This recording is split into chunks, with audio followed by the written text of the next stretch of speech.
ನರೋತ್ತಮಂ ದೇವೀಂ ಸರಸ್ವತೀಂ ವ್ಯಾಸಂ ತತೋ ಗ್ರಂಥಮುದೀರಯೇ. M ಪ್ರವ್ರಜಂತಮನುಪೇತಮಪೇತಕೃತ್ಯಂ ದ್ವೈಪಾಯನೋ ವಿರಹಕಾತರಾ ಜುಹಾವ ಪುತ್ರಾ ಇತಿ ತನ್ಮಯತಯಾ ತರವೋಪಿ ನೇದುಃ ತಂ ಸರ್ವಭೂತಹೃದಯಂ ಮುನಿಮಾನತೋಸ್ಮಿ. ಯಸ್ಯಾನುಭಾವಮಖಿಲಶ್ರುತಿಸಾರಮೇಕಮಧ್ಯಾತ್ಮದೀಪಮತಿತಿತೀರ್ಷತಾಂ ತಮೋಂಧಂ ಸಂಸಾರಿಣಾಂ ಕರುಣಯಾಃ ಪುರಾಣಗುಹ್ಯಂ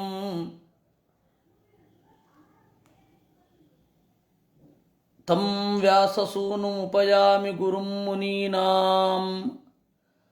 ಮಾತರ್ಮೇ ಮಾತರಿಶ್ವನ್ನ ಪಿತರತುಲಗುರೋ ಭ್ರಾತರಿಷ್ಟಾಪ್ತಬಂಧೋ ಸ್ವಾಮಿನ್ ಸರ್ವಾಂತರಾತ್ಮನ್ನ ಜರಜರಯಿತರ್ಜನ್ಮ ಮೃತ್ಯಾಮಯಾನಾಂ. ಗೋವಿಂದೇ ದೇಹಿ ಭಕ್ತಿಂ ಭವತಿ ಚ ಭಗವನ್ ಊರ್ಜಿತಾಂ ನಿರ್ನಿಮಿತ್ತಾಂ ನಿರ್ವ್ಯಾಜಾಂ ನಿಶ್ಚಲಾಂ ಸದ್ಗುಣಗಣಬೃಹತೀಂ ಶಾಶ್ವತೀಂ ಆಶುದೇವಾ. ಹರಿ ಓಂ. ಋಷಿರುವಾಚ ಇತಿ ತಾಸಾಂ ಸ್ವಶಕ್ತೀನಾಂ ಅಸತೀನಾಂ ಸಮೇತ್ಯ ಸಹ ಪ್ರಸುಪ್ತಲೋಕತಂತ್ರಾಣಾಂ ನಿಶಾಮ್ಯ ಗತಿಮೀಶ್ವರಃ. ಕಾಲಸಂಜ್ಞಾಂ ತತೋ ಮಾಯಾಂ ಬಿಭ್ರಚ್ಛಕ್ತಿಮುರುಕ್ರಮಃ ತ್ರಯೋವಿಂಶತಿ ತತ್ವಾನಾಂ ಗಣಂ ಯುಗಪದಾವಿಶತ್. ಸೋನು ಪ್ರವಿಷ್ಟೋ ಭಗವಾನ್ ಚೇಷ್ಟಾರೂಪೇಣ ತಂ ಗಣಂ ಭಿನ್ನಂ ಸಂಯೋಜಯಾಮಾಸ ಸುಪ್ತಂ ಕರ್ಮ ಪ್ರಬೋಧಯನ್. ನಿನ್ನೆ 6ನೆಯ ಅಧ್ಯಾಯದಲ್ಲಿ ಆ ಎಲ್ಲ ದೇವತೆಗಳೂ ಕೂಡ ಯಾವ ರೀತಿ ದೇವರನ್ನು ಪ್ರಾರ್ಥನೆ ಮಾಡಿದರು ಅನ್ನೋದನ್ನು ನೋಡಿದ್ದೆವು.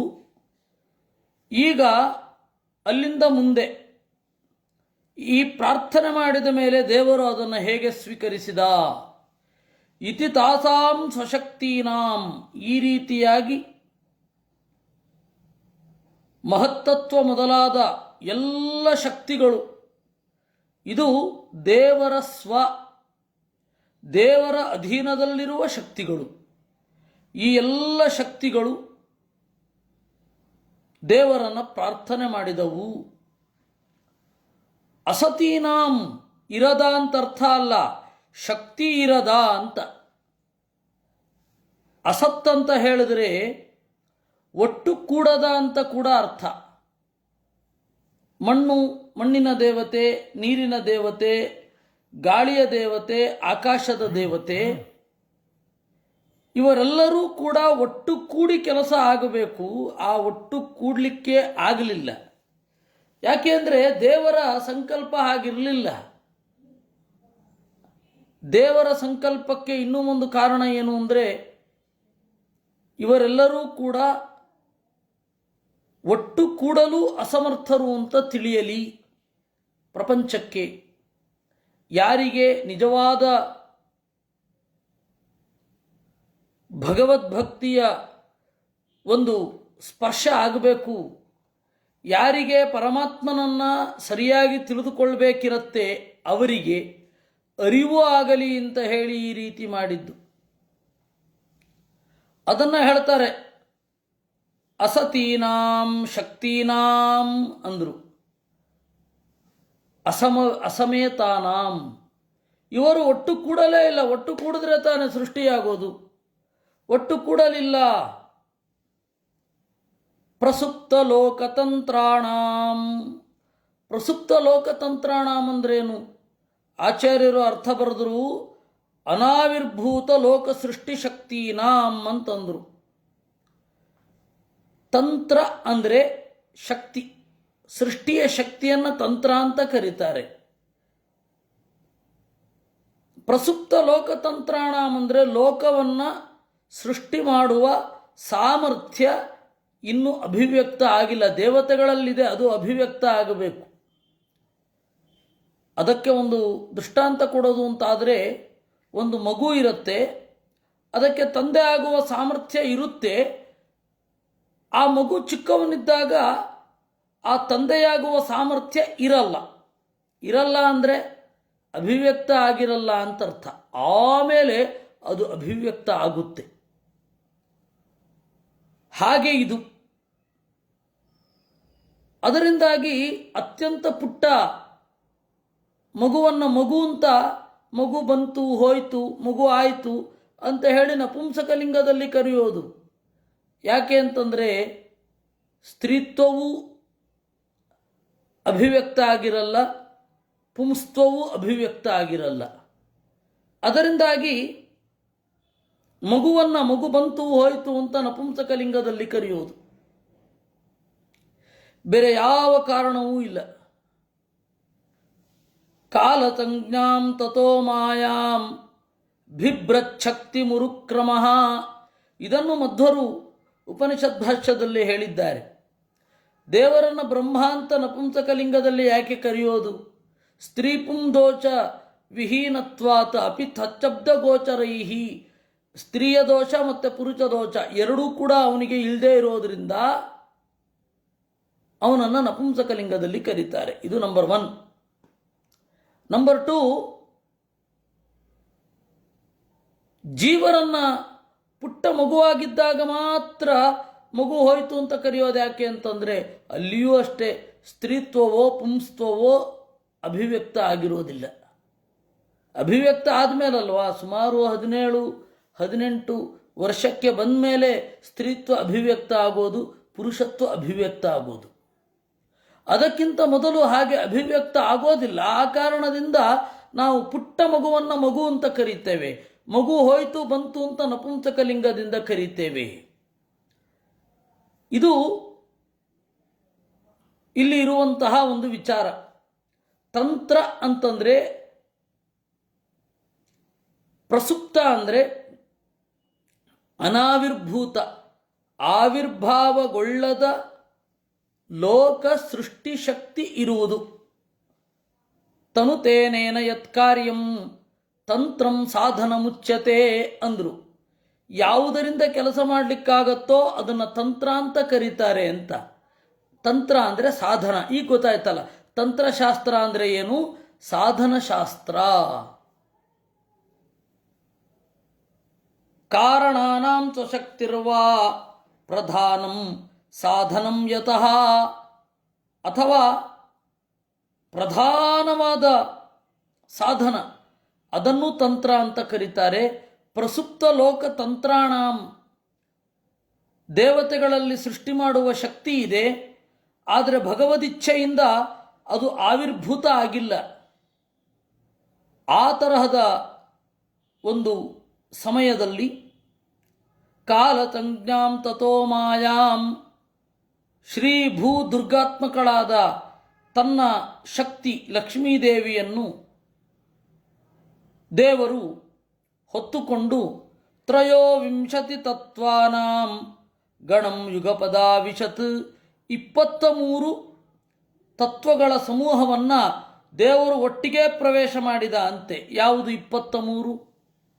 ಆಚಾರ್ಯರು ಹೇಳಿದ್ರು, ಶಬ್ದಾದ್ಯಾನಭ ಆದ್ಯಾಶ್ಚ ಮನೋಯುಕ್ತೇಂದ್ರಿಯಾಣಿ ಚ ಅಹಂಕಾರೋ ಮಹಾನ್ಶ್ಚೈವ ತ್ರಯೋವಿಂಶತಿಕೋ ಗಣಃ.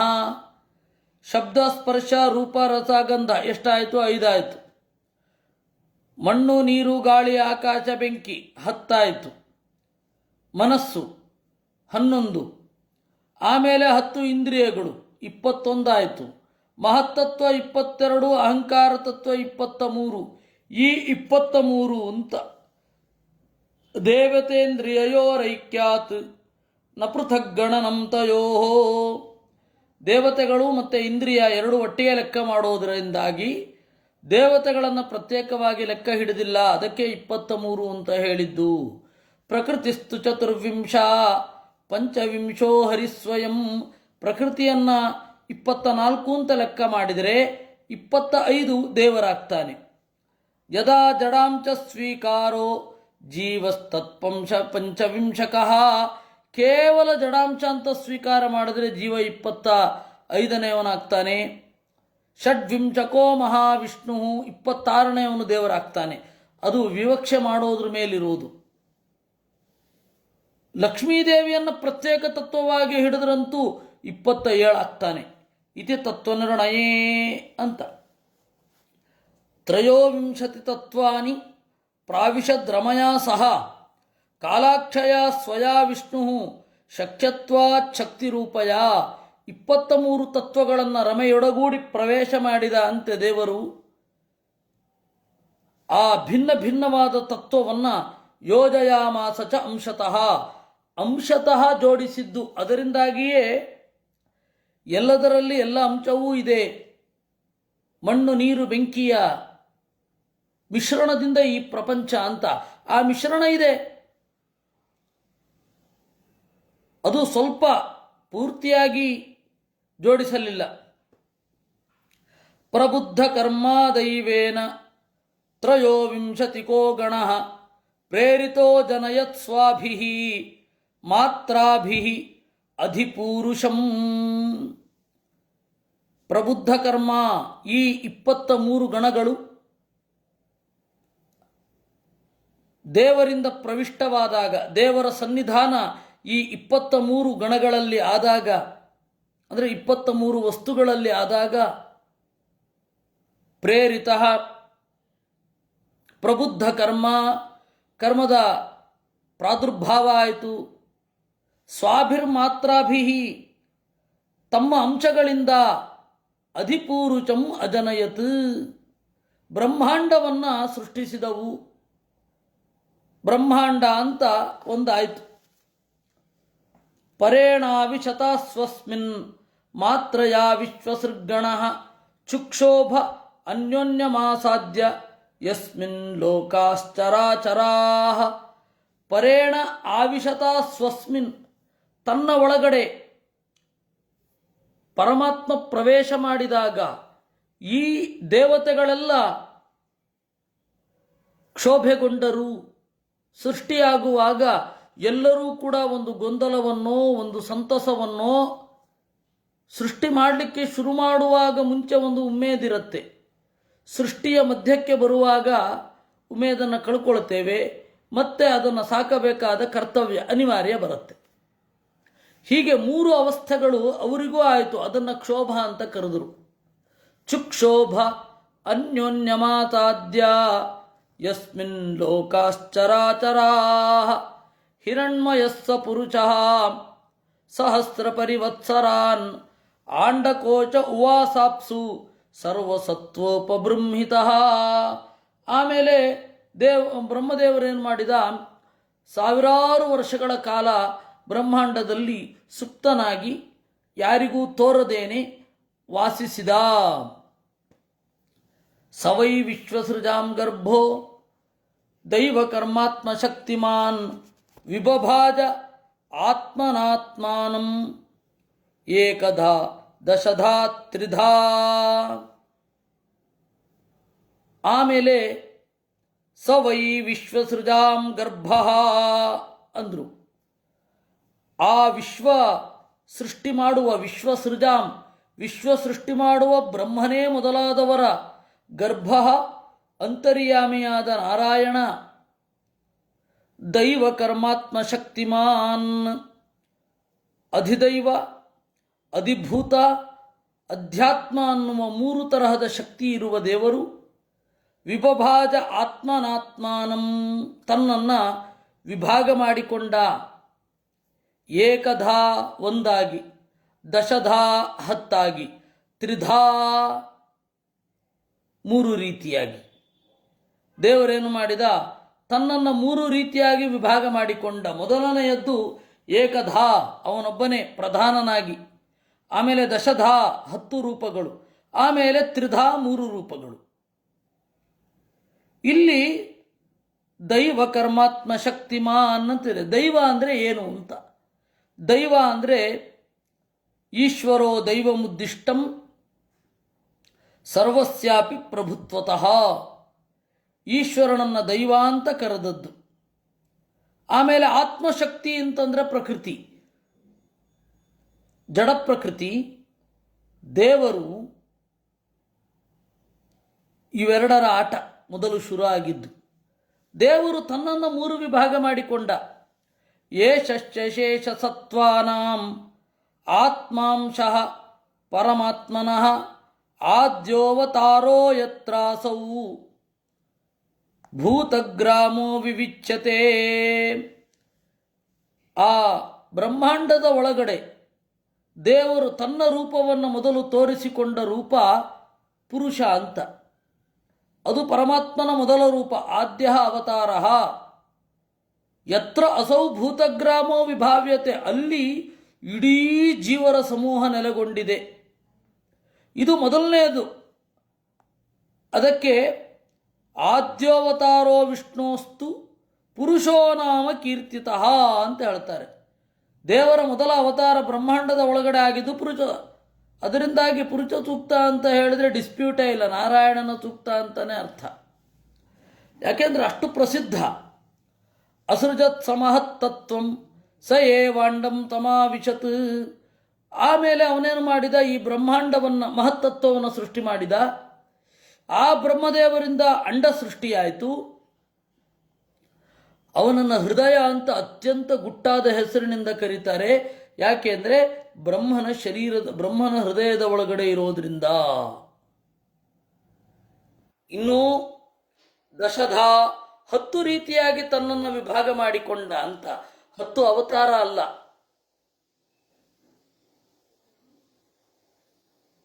10 ಅವತಾರ ಅಲ್ವೇ ಅಲ್ಲ.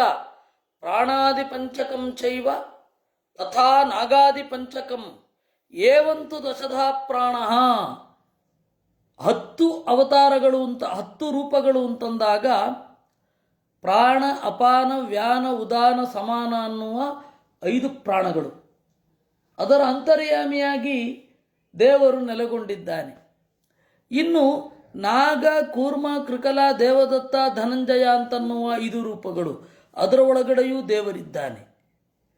ಇದು ಈ ಜಗತ್ತಿನ ಮೂಲಭೂತ ಶಕ್ತಿಯನ್ನು ಜೀವನ ಶರೀರದ ಒಳಗಡೆ ಒಂದು ಕಾಮನ್ ಪ್ಯಾಟರ್ನ್ ಅಂತ ಏನಿರುತ್ತಲ್ಲ, ಅದಕ್ಕೆ ಕಾರಣವಾದ ಶಕ್ತಿಗಳು.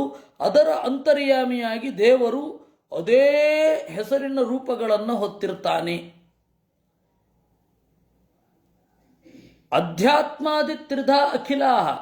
ಇನ್ನು ಅಧ್ಯಾತ್ಮ ರೂಪ, ಅಧಿದೈವ ರೂಪ ಮತ್ತು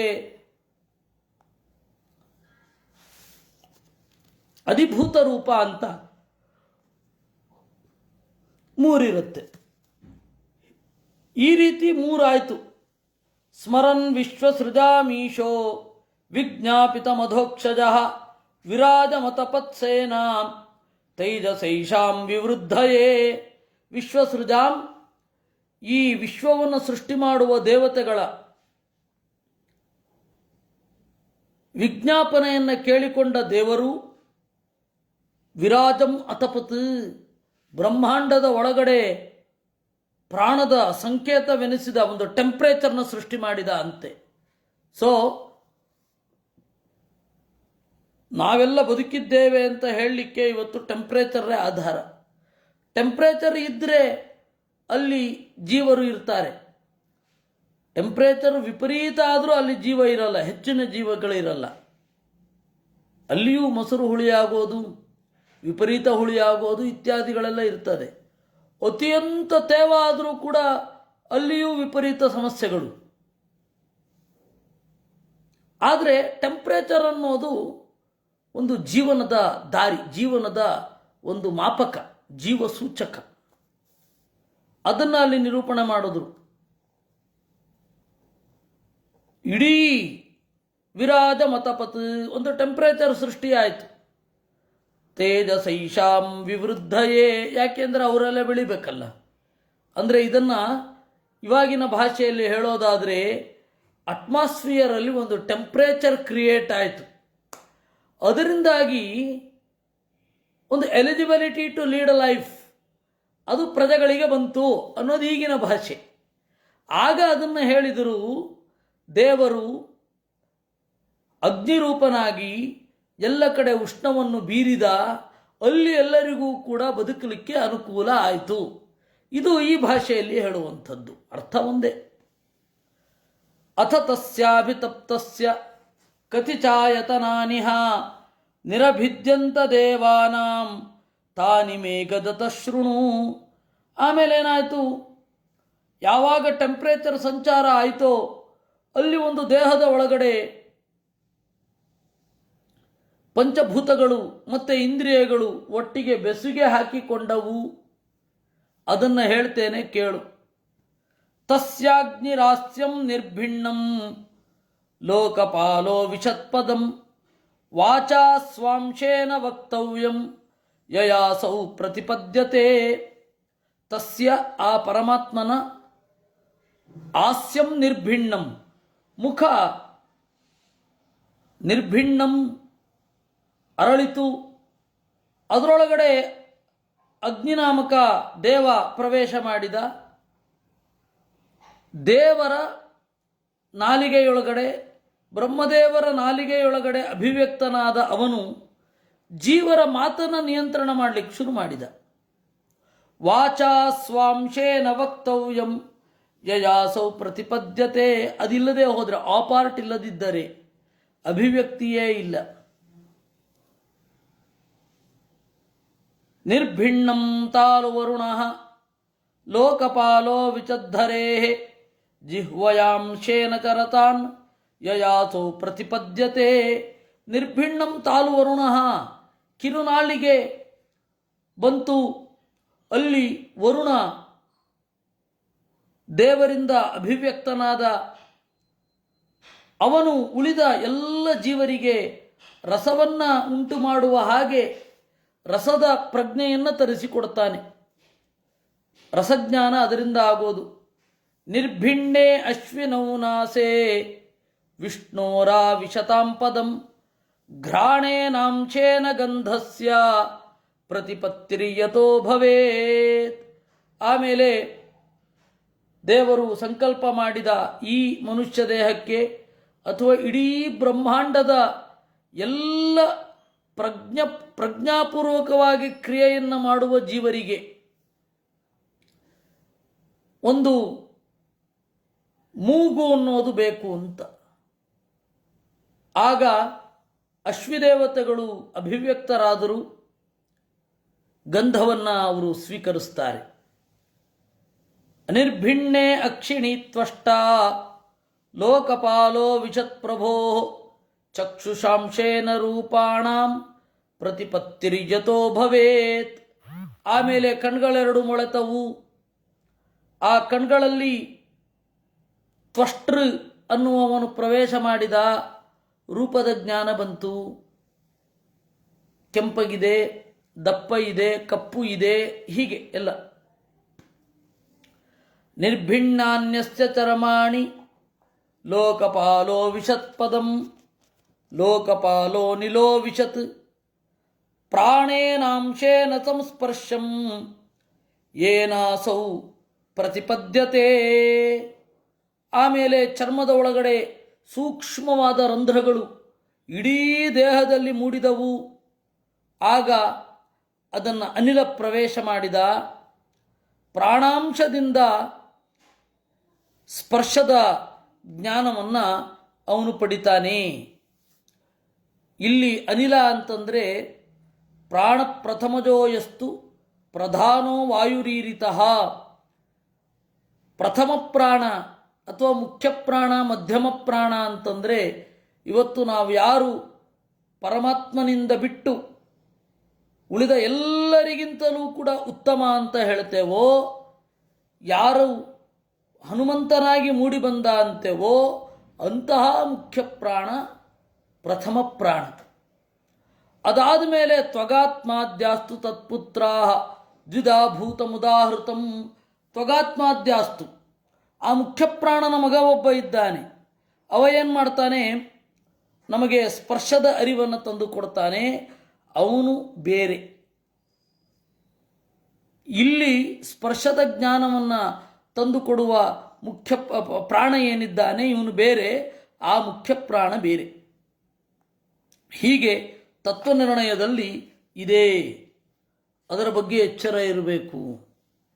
ಕಾರಣ ಏನು? ಇದಕ್ಕೂ ಒಂದು ಕಾರಣ ಉಂಟು. ಉಪನಿಷತ್ತು ಏನು ಹೇಳುತ್ತೆ ಅಂತಂದರೆ, ಮುಖ್ಯ ಪ್ರಾಣನ ಜೀವೋತ್ತಮತ್ವವನ್ನು ತಿಳಿದುಕೊಳ್ಳಿಕ್ಕೆ ಬಹಳ ಸರಳವಾದ ದಾರಿ ಇದೆ ಅಂತ. ಏನು? ನಿಮ್ಮ ದೇಹವನ್ನು ನೋಡಿಕೊಳ್ಳಿ. ನಿಮ್ಮ ದೇಹದಲ್ಲಿ ರೆಸ್ಟ್ ತೆಗೆದುಕೊಳ್ಳದೇ ಇರುವ ಅಂಶ ಯಾವುದು? ಉಸಿರು. ಉಳಿದ ಎಲ್ಲಕ್ಕೂ ಕೂಡ ರೆಸ್ಟ್ ಉಂಟು. ನಿದ್ರೆಯಲ್ಲಿ ಕಣ್ಣಿಗೆ, ಮನಸ್ಸಿಗೆ ಎಲ್ಲ ರೆಸ್ಟ್ ಉಂಟು. ಎಲ್ಲ ದೇಹಗಳಿಗೂ ರೆಸ್ಟ್ ಇದೆ, ಉಸಿರಾಟಕ್ಕೆ ಮಾತ್ರ ರೆಸ್ಟ್ ಇಲ್ಲ. ಅಂದರೆ ನಿರಂತರವಾಗಿ ಕೆಲಸ ಮಾಡ್ತಾ ಇರುವವ ಒಬ್ಬ ಇದ್ದಾನೆ, ಅವನ ಹೆಸರು ಮುಖ್ಯ ಪ್ರಾಣ ಅಂತ. ಅವನ ಬಗ್ಗೆನೇ ಪೌಮಾನ ಸೂಕ್ತದಲ್ಲಿ ಹೇಳಿದ್ದು ತರತ್ಸಮಂದೀಧಾವತಿ ಅಂತ. ಅವನಿಗೆ ಕೆಲಸ ಮಾಡಿ ಸುಖ ಬರಬೇಕಾಗಿಲ್ಲ, ಕೆಲಸ ಮಾಡ್ತಾನೆ ಸುಖ. ಇದು ಮುಖ್ಯ ಪ್ರಾಣನ ಮಹಿಮೆ. ಆ ತರಹದ ಮುಖ್ಯ ಪ್ರಾಣ ಅವನು ಚರ್ಮಕ್ಕೆ ಅಭಿಮಾನಿ, ಚರ್ಮಕ್ಕೆ ಅರಿವನ್ನು ಕೊಡ್ತಾನೆ. ಅಂದರೆ ಏನಾಯಿತು?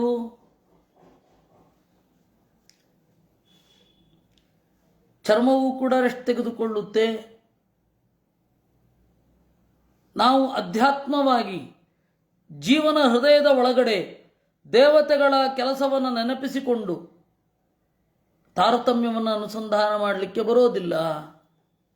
ಅದಕ್ಕೆ ಮಧ್ವಾಚಾರ್ಯರು ಹೇಳಿದ್ರು, ಅಲ್ಲಿರುವ ಲೋಕಪಾಲ ಅನಿಲ ಬೇರೆಯಪ್ಪ, ಅದು ಮುಖ್ಯ ಪ್ರಾಣನ ಮಗ ಅಂದರು. ಸುಮ್ಮನೆ ಹೇಳಲಿಲ್ಲ, ಒಂದು ಪ್ರಮಾಣವನ್ನು ಕೊಟ್ಟರು. ಕರ್ಣಾವಸ್ಯ ವಿನಿರ್ಭಿಣ್ಣಂ ಧಿಷ್ಣ್ಯಂ ಸಂವಿವಿಚರುದ್ದಿತ ಶ್ರೋತ್ರೇಣಾಂಶೇನ ಶಬ್ದಸ್ಯ ಸಿದ್ಧಿಂ ಯೇನ ಪ್ರಪದ್ಯತೆ. ಕರ್ಣಾವಸ್ಯ ವಿನಿರ್ಭಿಣ್ಣಂ, ಕಿವಿಗಳು ಅರಳಿದವು. ಆವಾಗ ದಿಗ್ದೇವತಾಭಿಮಾನಿಗಳು ಆ ಕಿವಿಯ ಒಳಗಡೆ ಪ್ರವೇಶ ಮಾಡಿದರು.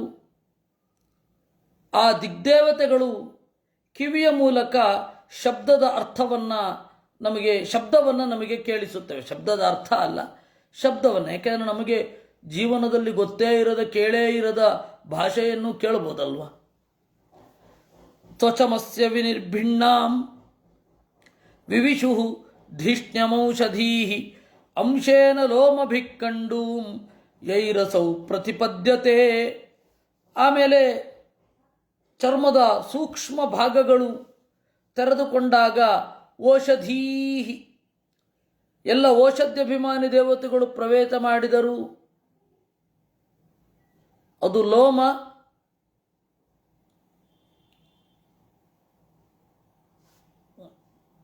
ಓಷಧಿ, ಇದು ಎರಡೂ ಕೂಡ ಒಂದೇ ಸ್ಥಾನದಿಂದ ಬ್ರಹ್ಮನ ದೇಹದಿಂದ ಹೊರಗಡೆ ಬಂದದ್ದು.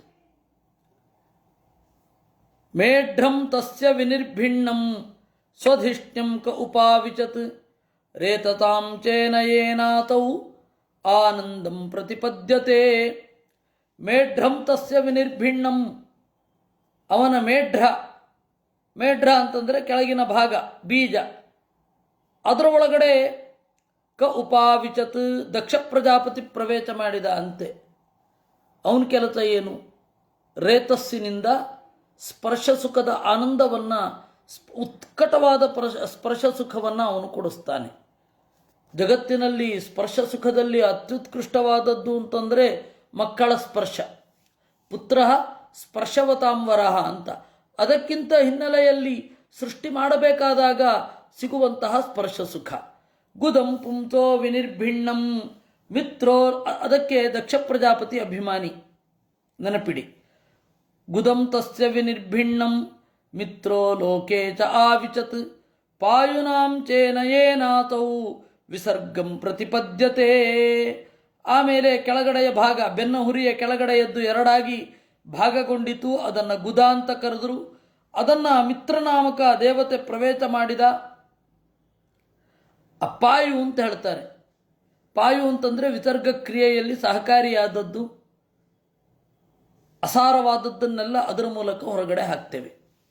ಹಸ್ತಾವಸ್ಯ ವಿನಿರ್ಭಿಣ್ಣಂ ಇಂದ್ರಸ್ವರ್ಪತಿರಾವಿಚತ್ ವಾರ್ತಾಯಾಂ ಚೇನ ಪುರುಷೋ ಯಯಾ ವೃತ್ತಿಂ ಪ್ರಪದ್ಯತೆ.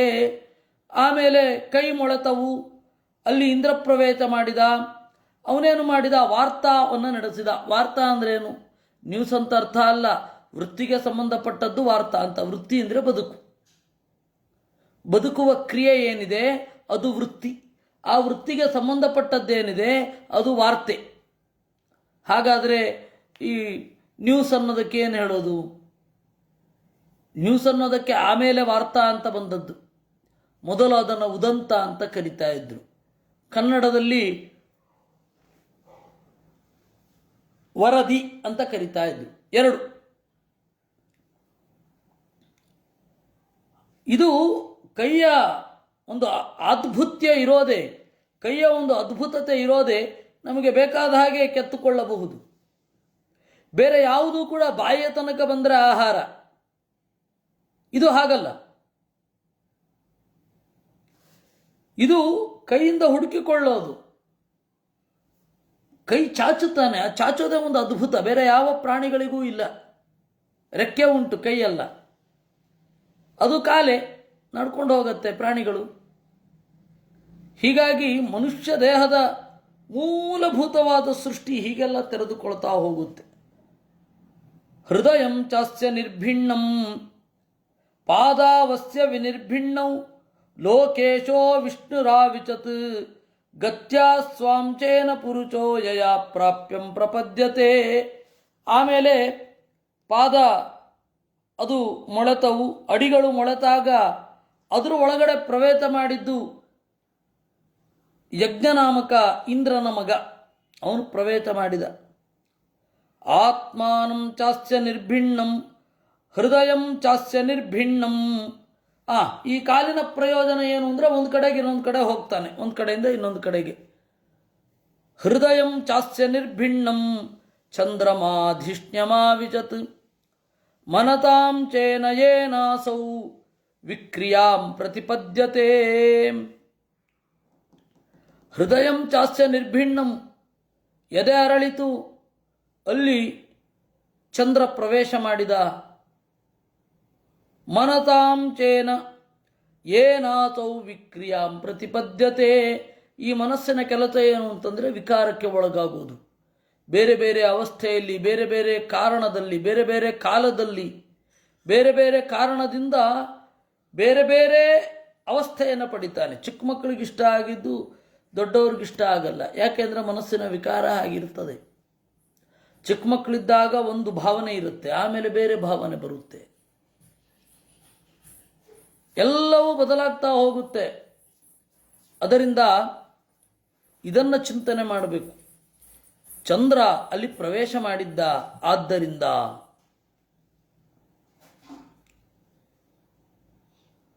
ಆತ್ಮಾನಂ ಚಾಸ್ಯ ನಿರ್ಭಿಣ್ಣಂ ವಾಚಸ್ಪತಿರಥಾವಿಚತ್ ಬುದ್ಧ್ಯಾ ಸ್ವಾಂಶೇನ ಯೇನಾಸೌ ಕರ್ತವ್ಯಂ ಪ್ರತಿಪದ್ಯತೆ ನಿಶ್ಚಯಂ ಪ್ರತಿಪದ್ಯತೆ. ಆತ್ಮಾನಂ ಚಾಸ್ಯ ನಿರ್ಭಿಣ್ಣಂ ವಾಚಸ್ಪತಿ ಅಥಾವಿಚತ್. ಹೃದಯದ ಒಳಗಡೆ ಇರುವ ಮನಸ್ಸಿನ ಕೋಶ ಇನ್ನಷ್ಟು ಅರಳಿತಂತೆ, ಅಲ್ಲಿ ವಾಚಸ್ಪತಿ ಪ್ರವೇಶ ಮಾಡಿದ ಅಂತೆ. ಆ ವಾಚಸ್ಪತಿ ಪ್ರವೇಶ ಮಾಡಿದ್ದರಿಂದ ಏನು ಅಂತಂದರೆ ಕರ್ತವ್ಯ, ಇದು ಮಾಡಬೇಕಾ ಇದು ಮಾಡಬಾರದಾ ಅನ್ನೋದು ಗೊತ್ತಾಗ್ತಾ ಹೋಗುತ್ತೆ. ಅದಕ್ಕಾಗಿ ಹೇಳಿದ್ರು ಅಹಂ ಸತ್ವಮಿತಿ ದ್ವೇಧ ಬ್ರಹ್ಮನಾಡ್ಯ ಅವಾಂತರಂ ಅಂತ. ಇದರ ಸ್ಥಾನ ಎಲ್ಲಿ ಅನ್ನೋದನ್ನು ಆಚಾರ್ಯರು ಹೇಳ್ತಾರೆ. ಇದನ್ನು ಬಿಡಿಸ್ಕೊಂಡು ಹೋಗೋಣ, ಅಂದರೆ ಈ ಶ್ಲೋಕ ನೋಡಿಬಿಡೋಣ, ಆಮೇಲೆ ತಾತ್ಪರ್ಯದಲ್ಲಿ ಇದನ್ನು ಆಚಾರ್ಯರು ಹೇಗೆ ಬಿಡಿಸಿದ್ದಾರೆ ಅಂತ ನೋಡೋಣ. ಅಹಮಸ್ಯ ವಿನಿರ್ಭಿಣ್ಣಂ ಅಭಿಮಾನೋ ವಿಷತ್ಪದಂ ಕರ್ತಾಂ ಚೇನ ಚಯೇನಾತೌ ಕರ್ತವ್ಯಂ ಪ್ರತಿಪದ್ಯತೆ. ಆಮೇಲೆ ಆ ಮನಸ್ಸಿನ ಸೂಕ್ಷ್ಮವಾದ ಭಾಗ ಅಹಂ ತತ್ವ, ಅದು ಕೂಡ ಅರಳಿತು, ಅಲ್ಲಿ ಅಭಿಮಾನ ಪ್ರವೇಶ ಮಾಡಿತು. ಆ ಅಭಿಮಾನವೇ ನಾನು ಕರ್ತೃ, ನಾನು ಮಾಡಿದ್ದು ಅಂತ ಅಂದುಕೊಳ್ಳುತ್ತೆ. ಆಗ ಆ ಕರ್ತವ್ಯ, ನಾನು ಇದನ್ನು ಮಾಡಬೇಕು ಇದನ್ನು ಮಾಡಬಾರದು ಅಂತ ಗಟ್ಟಿಯಾಗತ್ತೆ. ಸತ್ವಂ ಚಾಸ್ಯ ವಿನಿರ್ಭಿಣ್ಣಂ ಮಹಾನ್ ಧಿಷ್ಣ್ಯಮುಪಾವಿಚತ್ ಚಿತ್ತೇನಾಂಶೇನ ಯೇನಾಸೌ ವಿಜ್ಞಾನಂ ಪ್ರತಿಪದ್ಯತೆ. ಸತ್ವಂಚಾಸ್ಯ ವಿನಿರ್ಭಿಣ್ಣಂ, ಆ ಮನಸ್ಸಿನಲ್ಲಿ ಇನ್ನೂ ಸೂಕ್ಷ್ಮವಾದ ವಿಭಾಗ ಇತ್ತು, ಅದರ ವಿಕಾಸ ಆಯಿತು, ಆಗ ಮಹತ್ತತ್ವ ಪ್ರವೇಶ ಮಾಡಿತು, ಅದನ್ನು ಚಿತ್ತ ಅಂತ ಕರೀತಾರೆ. ಅದರಿಂದ ಅವನು ವಿಜ್ಞಾನವನ್ನು ಹೊಂದುತ್ತಾನೆ ಅಂತ. ಇದಕ್ಕೇನರ್ಥ? ಆಚಾರ್ಯರು ಹೇಳಿದ್ರು, ಅಹಂ ಸತ್ವಮಿತಿ ದ್ವೇಧ ಬ್ರಹ್ಮನಾಡ್ಯ ಅವಾಂತರಂ. ಮನುಷ್ಯ ದೇಹದ ನಟ್ಟ ನಡುವಿನಿಂದ ಈ ತಲೆಯವರೆಗೆ, ಮಧ್ಯಭಾಗದಿಂದ ಹಿಡಿದು ನಾಭಿಯಿಂದ ಹಿಡಿದು ತಲೆಯವರೆಗೆ ಒಂದು ಬ್ರಹ್ಮನಾಡಿ ಅಂತ ಇರುತ್ತೆ. ಆ ಬ್ರಹ್ಮನಾಡಿಯ ಅವಾಂತರ ಎರಡು, ಒಂದು ಅಹಂ ತತ್ವ, ಇನ್ನೊಂದು ಸತ್ವ ಅಂತ. ಕರ್ತೃನಾಮಾತ್ವಹಂಕಾರಸ್ತ್ವಹನ್ನಾಢ್ಯಾಂ ವ್ಯವಸ್ಥಿತ. ನಾನು ಮಾಡಿದ್ದು ಅಂತನ್ನುವ ಫೀಲಿಂಗ್ ಕೊಡುವ ಆ ಅಹಂಕಾರ ಅಹನ್ನಾಡಿಯಲ್ಲಿ ಇರುತ್ತೆ. ಸತ್ವನಾಡ್ಯಾಂ ತಥಾ ಚಿತ್ತಂ ಅಭಿಮಾನೋಹರಸ್ತಥಾ. ಸತ್ವನಾಡಿಯಲ್ಲಿ ಚಿತ್ತ ಅಂದರೆ ಒಂದರ ಬಗ್ಗೆ ಇದು ನನ್ನದು, ಇದು ನನಗೆ ಸಲ್ಲಬೇಕಾದದ್ದು ಇತ್ಯಾದಿ ಅಭಿಮಾನಗಳು. ಇದು ಎರಡೂ ಕಡೆಗೆ ಒಬ್ಬನೇ ದೇವತೆ ಸದಾಶಿವ. ಸತ್ವನಾಡಿಯಲ್ಲಿ ಬ್ರಹ್ಮನೂ ಕೂಡ ಇದ್ದಾನೆ. ಆತ್ಮನಾಡ್ಯಾಂ ತಥಾ ಬುದ್ಧಿ ತತ್ರಸ್ಥಶ್ಚ ಬೃಹಸ್ಪತಿ. ಆತ್ಮನಾಡಿಯಲ್ಲಿ ಬ್ರಹ್ಮದೇವರು ಇದ್ದಾರೆ, ಬೃಹಸ್ಪತಿಯೂ ಇದ್ದಾನೆ. ಆ ಬ್ರಹ್ಮದೇವರಿರೋದ್ರಿಂದಾಗಿ ಗಾಢವಾದ ನಿದ್ರೆಯಲ್ಲಿಯೂ ಕೂಡ ಯಾವ ಇಂದ್ರಿಯಗಳು ಆಕ್ಟಿವ್ ಆಗದೆ ಹೋದಾಗಲೂ ಸುಖವನ್ನು ನಾವು ಅನುಭವಿಸ್ತೇವೆ. ಹೀಗೆ ಬೇರೆ ಬೇರೆ ತರಹದ ಮನಸ್ಸಿನ ವಿಭಾಗಗಳಲ್ಲಿ ಬೇರೆ ಬೇರೆ ದೇವತೆಗಳು ಕೆಲಸ ಮಾಡಲಿಕ್ಕೆ ಶುರು ಮಾಡಿದ್ರು. ಶೀರ್ಷ್ಣೋಸ್ಯದ್ಯೌರ್ಧರಾಪದ್ಭ್ಯಾಂ ಖಂನಾಭೇರುದಪದ್ಯತ ಗುಣಾನಾಂ ವೃತ್ತಯೋ ಯೇಷು ಪ್ರತೀಯಂತೆ ಸುರಾದಯ. ಆಮೇಲೆ ಅವನ ತಲೆಯಿಂದ ದೌಹು ಆಕಾಶ, ಕಾಲಿನಿಂದ ಧರಾ ಭೂಮಿ, ಖಂನಾಭೇರುದ ಪದ್ಯತ ದೇವರ ಹೊಕ್ಕಳಿನಿಂದ ಆಗಸ. ಅಲ್ಲಿ ಎಲ್ಲ ಸತ್ವರಜಸ್ತಮೋ ಗುಣಗಳ ಆಟ ಕ್ರಿಯೆ ಎಲ್ಲ ಇರುತ್ತೆ. ಔತ್ಪತ್ತಿಕೇನ ಸತ್ವೇನ ದಿವಂ ದೇವಾ ಪ್ರಪೇದಿರೆ ಧರಾಮ್ರಜಸ್ವಭಾವೇನ ಪಣಯೋ ಯೇ ಚತಾನನು. ಸಹಜವಾದ ಸತ್ವಗುಣ ಇರೋದರಿಂದ ದೇವತೆಗಳು ದ್ವಿಲೋಕದಲ್ಲಿ ನೆಲೆ ನಿಂತರೂ, ಮನುಷ್ಯರು ರಜೋಗುಣ ಮತ್ತು ತಾನ್ ಅನುಪಣಯ ಅವರ ಜೊತೆಗೆ ಅವರ ಹಿಂದೆಯೇ ಕಳ್ಳರು ಬಂದರು, ಪಣಿಗಳು ಅಂತ ಕರೀತಾರೆ. ಪಣಿ, ಫಣಿ ಅಲ್ಲ, ಪಣಿ. ಪಣಿ ಪಣಿ ಅಂದರೆ ಕಳ್ಳ, ಅಲ್ಪ ಪ್ರಾಣ, ಪ ಫಾರ್ ಪಿಕಾಕ್. ಪಣಯ ಅವರು ಕಳ್ಳರು, ಅವರು ತಾನ್ ಅನು ಈ ಮನುಷ್ಯರನ್ನು ಅವಲಂಬಿಸಿಕೊಂಡು ಭೂಮಿಗೆ ಬಂದರು. ಕಾರ್ತೀಯೇನ ಪ್ರಭಾವೇನ ಸ್ವಭಾವೇನ ಭಗವನ್ನಾಭಿಮಾಶ್ರಿತಾ ಉಭಯೋರಂತರಂ ವ್ಯೋಮ ಯೇ ರುದ್ರ ಪಾರ್ಷದಾ ಗಣಾ. ಇನ್ನು ಅನೇಕ ಜನ ರುದ್ರ ಪಾರ್ಷದರು ಅವರೇನು ಮಾಡಿದ್ರು? ತಾರ್ತೀಯೇನ ಸ್ವಭಾವೇನ ತಮೋಗುಣ ಅದರಿಂದ ನಡುವೆ ಓಡಾಡುವಂಥವರಾದರು. ಮುಖತೋ ವರ್ತತ ಬ್ರಹ್ಮ ಪುರುಷಶ್ಚ ಕುರುದ್ವ ಯತ್ರೋನ್ಮುಖತ್ವಾದ್ವರ್ಣಾನಾಂ ಮುಖ್ಯೋ ಭೂದ್ಬ್ರಾಹ್ಮಣೋ ಗುರು. ಆಮೇಲೆ ಮುಖತಃ ಅವರ್ತತ ಬ್ರಹ್ಮ, ಬ್ರಹ್ಮದೇವರ ಮುಖದಿಂದ ಬ್ರಾಹ್ಮಣ ಹುಟ್ಟಿದ. ಬ್ರಹ್ಮದೇವರ ಮುಖದಿಂದ ಹುಟ್ಟಿದ ಬ್ರಾಹ್ಮಣ ಅಂದರೆ ಭೃಗು. ಬ್ರಹ್ಮಾಭಿಮಾನೀತು ಭೃಗು ಅಜನಿ ಬ್ರಹ್ಮಣೋ ಮುಖಾತ್. ಆಮೇಲೆ ಇಲ್ಲಿ ಉನ್ಮುಖತ್ವಾತ್, ಮುಖದಿಂದ ಹುಟ್ಟಿರೋದ್ರಿಂದ ವರ್ಣಗಳಲ್ಲಿ ಮುಖ್ಯ ಬ್ರಾಹ್ಮಣ ಅಂದರೆ ಮುಖದ ಕೆಲಸ ಇವನಿಗಿರ್ತದೆ. ಬಾಹುಭ್ಯೋ ವರ್ತತ ಕ್ಷತ್ರಂ ಕ್ಷತ್ರಿಯಸ್ತಮನೋರತಃ ಯೋಜಾತಸ್ತ್ರಾಯತೆ ವರ್ಣಾನ್ ಪುರುಷಾನ್ ಕಂಟಕಕ್ಷತಾನ್. ಬ್ರಹ್ಮದೇವರ ತೋಳುಗಳಿಂದ ಕ್ಷತ್ರಿಯಾಭಿಮಾನಿಯಾದ ಮನು ಹುಟ್ಟಿದ ಅಂತೆ. ಅವನ ಕೆಲಸ ಏನು ಅಂತಂದರೆ ಕೈಯ ಕೆಲಸ ಕಂಟಕಕ್ಷತಾತ್. ಕ್ಷತ್ರಿಯ, ಕ್ಷತಾತ್ ಗಾಯದಿಂದ ತ್ರಾಯತೆ ರಕ್ಷಿಸುವವ, ಅವನು ಕ್ಷತ್ರಿಯ.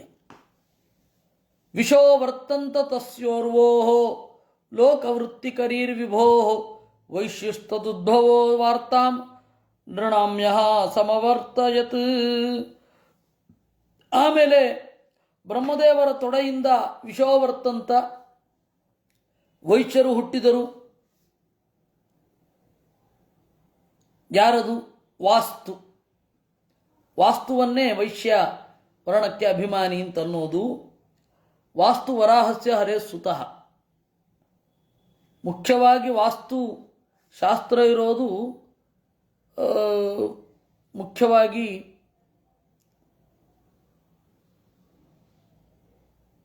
ದೇವಾಲಯಗಳಿಗೆ.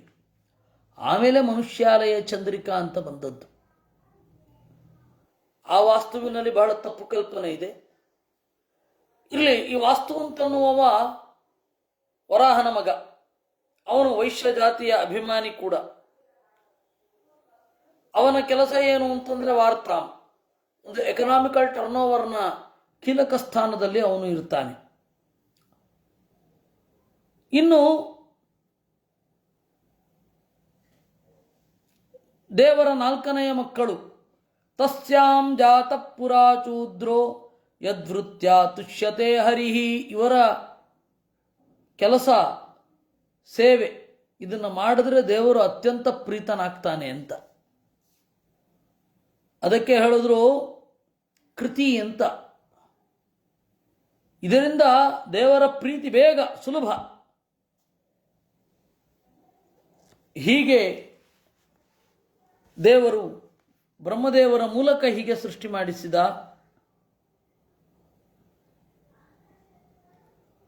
ಹೀಗೆ ಸೃಷ್ಟಿ ಮಾಡಿ ಆದಮೇಲೆ ಏತೇ ವರ್ಣ ಸ್ವಧರ್ಮೇಣ ಯಜಂತೆ ಸ್ವಗುರುಂ ಹರಿಂ ಶ್ರದ್ಧಯಾತ್ಮ ವಿಶುದ್ಧ್ಯರ್ಥಂ ಯಜ್ಜಾತ ಸಹವೃತ್ತಿಭಿ. ಈ ಎಲ್ಲ ವರ್ಣಗಳು ತಮ್ಮ ತಮ್ಮ ಧರ್ಮದಿಂದ ದೇವರನ್ನ ಚೆನ್ನಾಗಿ ಸೇವಿಸುತ್ತವೆ. ಏತತ್ ಕ್ಷತ್ರಭಗವತಃ ದೈವಕರ್ಮಾತ್ಮರೂಪಿಣಃ ಕಶ್ರದ್ಧಾದ್ಯಾತ್ ಉದಾಹರ್ತುಂ ಯೋಗಮಾಯಾ ಬಲೋದಯಂ. ದೇವರು ದೈವ. ದೇವ ಅಂದರೆ ಎಲ್ಲರಿಗಿಂತ ಮಿಗಿಲು. ದೈವ ಅಂದರೆ ಮಿಗಿಲಾದವರಿಗೂ ಮಿಗಿಲು. ಕರ್ಮ ಅಂತಂದರೆ ಕ್ರಿಯೆ, ಮೂಲಭೂತವಾದ ಕ್ರಿಯೆ ದೇವರದ್ದು. ಹೀಗೆ ಇರುವ ದೇವರ ಯೋಗಮಾಯಾ ಬಲೋದಯಂ, ಅವನ ಶಕ್ತಿಯನ್ನ ಕಹ ಶ್ರದ್ಧದ್ಯಾತ್. ಯಾರಿಗೆ ಪೂರ್ತಿಯಾಗಿ ಹೇಳಲಿಕ್ಕಾಗತ್ತೆ? ಉದಾಹರ್ತಂ ಶ್ರದ್ಧದ್ಯಾತ್.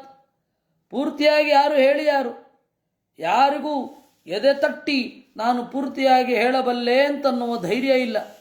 ಅಥಾಪಿ ಕೀರ್ತಯಾಮ್ಯಂಗ ಯಥಾಮತಿ ಯಥಾಶ್ರುತಂ ಕೀರ್ತಿಂ ಹರೇ ಸ್ವಾಂ ಸಂಸ್ಕರ್ತುಂ ಗಿರಂ ಅನ್ಯಾಭಿಧಾಂ ತತೀಂ. ಹೀಗಿದ್ದರೂ ನಾನು ಕೇಳಿದಷ್ಟು, ಕೇಳಿದ್ದಲ್ಲಿ ತಿಳಿದುಕೊಂಡದ್ದರಷ್ಟು ದೇವರ ಗುಣಗಳನ್ನು ಹೇಳ್ತೇನೆ. ಏಕಾಂತಲಾಭಂ ವಚಸೋನುಪುಂತಃ ಸುಶ್ಲೋಕಮೌಳೇರ್ಗುಣವಾದಮಾಹು ಶ್ರುತೇಶ್ಚ ವಿದ್ವದ್ಭಿರುಪಾಕೃತಾಯ ಕಥಾಸುಧಾಯ ಉತತಂ ಪ್ರಯೋಗ. ಇನ್ನೂ ಒಂದು ಕಾರಣ ಇದೆ ಯಾಕೆ ಹೇಳ್ತೇನೆ ಅಂತ. ಹೇಳಲಿಕ್ಕಾಗಲ್ಲ ಆದರೂ ಯಾಕೆ ಹೇಳ್ತೀರಾ ಅಂದರೆ ವಾಕ್ಶುದ್ಧಿಗಾಗಿ. ಮಾತಿನ ಪ್ರಯೋಜನ ಏನು ಅಂತಂದರೆ ದೇವರ ಗುಣಗಳ ಹೊಗಳುವಿಕೆಯೇ ಮಾತಿನ ಪ್ರಯೋಜನ. ಅದನ್ನು ಪಡೀಲಿಕ್ಕಾಗಿ. ಕೇಳುವಿಕೆಯಿಂದ ಕಿವಿಯ ಪ್ರಯೋಜನ. ಆತ್ಮನೋವಚಿತೋ ವತ್ಸ ಮಹಿಮಾ ಕವಿನಾದಿನ ಸಹಸ್ರ ಸಂವತ್ಸರ ಸಹಸ್ರಾಂತೆ ಧಿಯಾ ಯೋಗ ವಿಪಕ್ವಯ. ಈ ತರಹದ ದೇವರ ಮಹಿಮೆಯನ್ನು ಮೊದಲು ತಿಳಿದದ್ದು ಬ್ರಹ್ಮದೇವರು. ಆದಿಕವಿ ಅಂದರೆ ಬ್ರಹ್ಮದೇವರು. ಸಂವತ್ಸರ ಸಹಸ್ರಾಂತೆ ಧಿಯಾ ಯೋಗ ವಿಪಕ್ವಯ. 1000 ಸಂವತ್ಸರ ಆಯಿತು ಅಂದರೆ 1000 ಸಂವತ್ಸರ ಅಂದರೆ ಬಹಳ ಕಾಲ ಆಯಿತು. ಆಲ್ ಆಫ್ ಎ ಸಡನ್ ಸೃಷ್ಟಿ ಆಗಲೇ ಇಲ್ಲ. ಶಕ್ತಿ ಇದ್ದರೂ ಕೂಡ ಬಹಳ ಅದರ ಕಾಲ, ಕರ್ಮ, ದೈವ ಇವುಗಳೆಲ್ಲದರ ಪಕ್ವತೆಗಾಗಿ ಕಾದರು. ಅದಾದಮೇಲೆ ಸೃಷ್ಟಿ ಮಾಡಿದರು. ಅಹೋ ಭಗವತೋ ಮಾಯಾ ಮಾಯಿನಾಮಪಿ ಮೋಹಿನಿ ಯತ್ಸ್ವಯಂ ಚಾತ್ಮವರ್ತ್ಮಾತ್ಮ ನ ವೇದ ಕಿಮುತಾಪರೇ. ಅಹೋ ಭಗವತೋ ಮಾಯಾ, ನೋಡಿ ದೇವರ ಮಹಿಮೆ. ಮಾಯಿನಾಮಪಿ ಮೋಹಿನಿ, ಅತ್ಯಂತ ಶಕ್ತಿ ಇರುವವರಿಗೂ ಪೂರ್ಣ ತಿಳಿಯಲಾಗುವುದಿಲ್ಲ. ಯತ್ಸ್ವಯಂ ಚಾತ್ಮವರ್ತ್ಮಾತ್ಮ, ಆತ್ಮವರ್ತ್ಮ ದೇವರ ದಾರಿಯಲ್ಲಿ ಇರುವವ ಅಂದರೆ ಬ್ರಹ್ಮದೇವರು, ಅವನೇ ಪೂರ್ಣವಾಗಿ ತಿಳಿದಿಲ್ಲ. ಕಿಮುತ ಅಪರೆ, ಇನ್ನು ಉಳಿದವರ ಪಾಡೇನು. ಯಥೋ ಪ್ರಾಪ್ಯ ನಿವರ್ತಂತೆ ವಾಚಶ್ಚ ಮನತಾತಃ ಅಹಂಚಾನ್ಯ ಇಮೇ ದೇವಾ ತಸ್ಮೈ ಭಗವತೆ ನಮಃ. ಯತಃ ಅಪ್ರಾಪ್ಯ, ದೇವರನ್ನ ಮಾತು ಮತ್ತು ಮನಸ್ಸುಗಳು ಮುಟ್ಟಲು ಆರವು, ಮುಟ್ಲಿಕ್ಕೆ ಆಗೋದಿಲ್ಲ. ಮಾತಿನಿಂದ ಪೂರ್ತಿ ಹೇಳಲಿಕ್ಕಾಗಲ್ಲ, ಬಾಯಿಂದ ತಲುಪಲಾಗದ್ದು ಮನಸ್ಸಿಗೆ ತಲುಪೋದು ಕೆಲವಿರ್ತದೆ, ಆ ಮನಸ್ಸಿನಿಂದಲೂ ತಲುಪಲಿಕ್ಕಾಗಲ್ಲ. ತಸ್ಮೈ ಭಗವತೆ ನಮಃ, ಅಂತಹ ಪರಮಾತ್ಮನಿಗೆ ನನ್ನ ನಮಸ್ಕಾರ. ಆತ್ಮ ಅಂದರೆ ಇಲ್ಲಿ ಬ್ರಹ್ಮ, ಅಹಂ ಅಂದರೆ ರುದ್ರ. ಇನ್ನು ಅಹಂಕಾರ ತತ್ವಾಭಿಮಾನಿಯಾದ್ದರಿಂದ ಮಾಯಾತು ಮಹಿಮಾ ಪ್ರೋಕ್ತ ಪ್ರಾಚುರ್ಯೇತು ಮಯಡ್ಯತಃ. ಮಾಯಾ ಅಂದರೆ ದೇವರ ಮಹಿಮೆ, ಆತ್ಮವರ್ತ್ಮ ಅಂತಂದರೆ ದೇವರ ದಾರಿಯಲ್ಲಿ ಇರುವವ, ಅವನು ಏಳನೆಯ ದೇವರ ದಾರಿಯಲ್ಲಿ ಇರುವವ. ಹೀಗೆ ನಾವು ಭಾಗವತದ 7ನೇ ಸ್ಕಂದವನ್ನು ಮುಗಿಸಿದೆವು. ಇತಿ ಶ್ರೀಮದ್ಭಾಗವತೆ ತೃತೀಯ ಸ್ಕಂಧೆ ಸಪ್ತಮೋಧ್ಯಾಯ.